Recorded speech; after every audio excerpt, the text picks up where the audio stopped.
की आजही जळगावलाही मी सांगितलेली आहे, पण काय ना काय काही छोटी गोष्ट प्लास्टिकच्या पिशवी ते आणतातच. एवढी सवय, कारण की इट्स इझी. तर मला वाटते की ॲटलिस्ट म्हणजे माझं जे 50% प्रयत्न असतो, काही ना काय कुठे ना कुठे फरक पडतात. कारण की मला शाळेला शिकवलं गेलं होतं की हे प्लास्टिक हानिकारक आहे, बाहेर त्याला खोलामध्ये फेकणे हानिकारक आहे.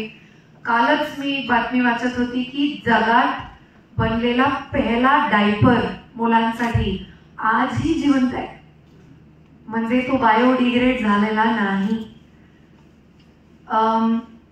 एक विश्वास हेही जे आजच्या कार्यक्रमात मला कळते, धरमपाल नावाचे गांधीयन स्कॉलर होते आणि ते नेहमी म्हणायचे की बाबा ग्राम स्वग्राम होतं, इंग्रजांच्या येण्याच्या अगोदर स्वग्राम होतं. म्हणजे एक विचार होता की माझं गाव आहे आणि इथे कुठे काय कचरा फेकलं जाणार किंवा नाही जाणार, काय होईल या गावात, त्याचा एक अधिकार, एक पॉवर त्या गावाकडे राहायची, जे नंतर माझ्यासारखे IAS कडे दिली गेली.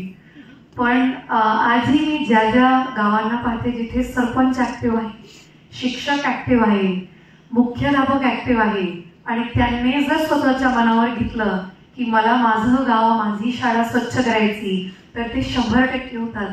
त्याच्यासाठी कचरा कुंडीची गरज नाही, शासनातर्फे काय काय पुरवलं जातं त्याची गरज नाही. स्वतःच्या मनावर घेतल्यावर ते शाळेला, गावाला काहीच करून दाखवतात.